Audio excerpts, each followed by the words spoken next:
নমস্কার বন্ধুরা, মায়ের হেসেল চ্যানেলে আপনাদের স্বাগত জানাই। আজকে পাউরুটি দিয়ে মাছের চপ বানাবো। তার জন্য 5 পিস পাউরুটি নিয়েছি। এখানে কাতলা মাছের একটা পুর রয়েছে, কাতলা মাছের সঙ্গে আলু সেদ্ধ করে মেখে রেখেছি পেঁয়াজ দিয়ে। এই মাছের পুরটা পাউরুটির মধ্যে দিয়ে বানাবো। তোমরা দেখতে থাকো কিভাবে বানাই জিনিসটা। ওই মাছের পুরের মধ্যে একটু বেসন দিয়ে দেবো,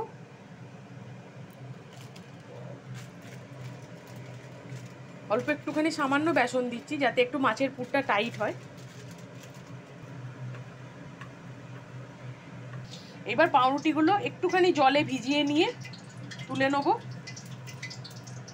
দেখো পাউরুটির মধ্যে পুরটা দিয়ে এরকম পুরো গোল করে নিলাম, একদম চটকে, যতটা সম্ভব টাইট করে গোল করা যায় পুরো চটকে গোল করে নেব। পুরো বোলের মতো বানিয়ে নিলাম। দেখো পাউরুটির মধ্যে পুরগুলো দিয়ে এরকম গোল গোল বোলের মতো করে নিয়েছি। তোমরা যে যা শেপ ব্যবহার করতে পারো, লম্বা করেও করতে পারো, চ্যাপটা করেও করতে পারো। আমি গোল গোল বলের মতো করেছি। এবার এগুলো তেলে ভেজে নেব। চলো, দেখো কড়াই তেল গরম হয়ে গেছে। এবার একটা একটা করে আমি তেলের মধ্যে দিয়ে দিচ্ছি চপগুলো।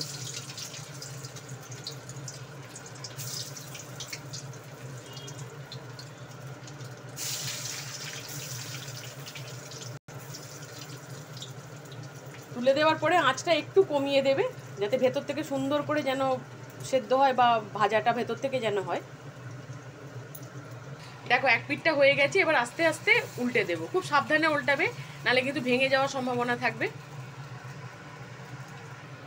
এক পিঠটা হয়ে গেছে, আর এক পিঠটা উল্টে দিয়েছি। এটা এই পিঠটা ভাজা হয়ে যাক একটু। দেখো ভাজাগুলো হয়ে গেছে। এবার কড়া থেকে এক এক করে তুলে নিচ্ছি।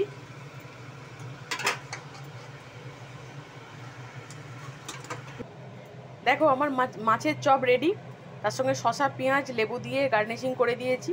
এভাবে বানিয়ে খেয়ে দেখো, ঘরের মধ্যেই আইটেম যা যা রয়েছে তাই দিয়েই বানিয়ে নিতে পারবে। আর খুবই লোভনীয়, সুস্বাদু খেতে হয়। হঠাৎ করে কোনো অতিথি এসে গেলে তাদেরকে হাত দিও, তারাও খুবই প্রশংসা করবে। দেখো, আর রেসিপিটা কেমন লাগলো জানিও কিন্তু তোমরা। কেমন? ভালো থেকো সবাই।